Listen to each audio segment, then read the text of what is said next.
Cooking with Theme channel එකට අදත් ඔයාලා ගොඩක් ආදරෙන් පිළිගන්නවා මම අද හදන්න හදන්නේ සව් එකක්. මේක නම් මාරම රසයි. ඒ වගේම තමයි මේ දවස්වල ගොඩාක් රස්නේ. ඒක නිසා මේ සව් එක නම් හොඳටම ගැලපෙනවා. අපි එහෙනම් මේක හදලා බලමු.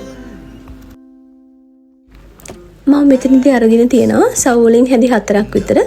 ඒ වගේම තව තඹපු මුං ඇට ටිකක් අරන් තියෙනවා. ඒ වගේම තව මෙතන බැදගෙන මම කජු ටිකක් තියෙනවා, ප්ලම්ස් ටිකක් තියෙනවා. ඒ වගේම තමයි හකුරු අරගෙන තියෙනවා. ග්‍රෑම් 200ක් විතර. ඒ වගේම තමයි පොල් කිරි අරන් තියෙනවා. මේ ටික තමයි සව් එක හදන්න අවශ්‍ය වෙන්නේ.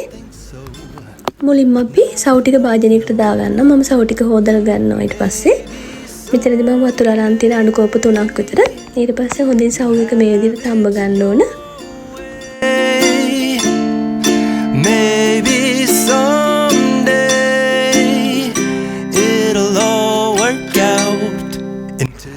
සව් එක තැම්බෙනකම් මෙන්න මේ විදිහට හොඳටම හැඳි ගන්න ඕන. මොකද නැත්තම් මේක ඇලෙන්න බලනවා.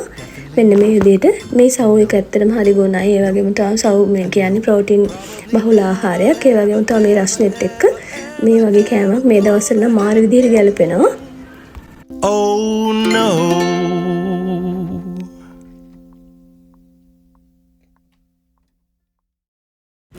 මෙන්න මේ වගේ සව් එක තැම්බිලා තියෙන්න ඕන. අර සුදු පාට ගතිය නැති වෙන්න ඕන සව් ඇටවල.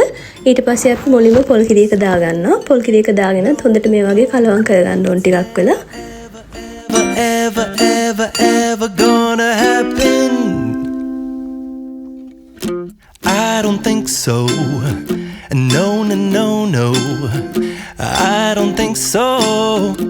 No. ඊට පස්සේ අපි මැනලා තේ හැන්දක් එකතු කරගන්නවා. ඒකටම රසායන ලුණුත් එකතු කරගන්නවා. මෙතනදී මට කියන්න ඕනේ එනසාලට අනිවාර්යයෙන්ම දාගන්න ඕනේ සව් කැඳයකට. අපේ ගෙදර එනසාල් තිබුණේ මම ඒ වෙනුවට තමයි මැනලා දාගත්තේ. Maybe someday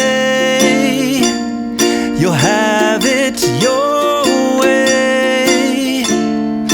Maybe ඊට පස්සේ අපි මේකටම හකුරු ටිකක් එකතු කරගන්නවා. ඊට පස්සේ මෙන්න මේ වගේ හකුරු ටික දී වෙනකන් හොඳට මේ විදිහට හැඳි ගන්න ඕන. Definitely nope. ඊට පස්සේ අපි මේකට තඹ මුං ඇට ටික එකතු කරගන්නවා. මුං ඇටත් එක්කම වියලි මිදි ටිකයි කජු ටිකයි එකතු කරගන්නවා. දැන් මේ වගේ හොඳට හැඳි ගන්න ඕන.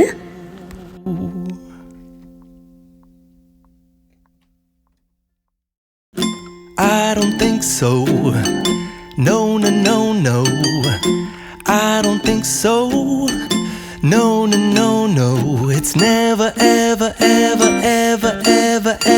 gonna happen. I don't think so. දැන් අපි සව් එක හදාගෙන ඉවරයි. මෙන්න මේ බලන්නකො මේ වගේ උක්කුවට පාටට රසට තිබුණා මේ සව් එක.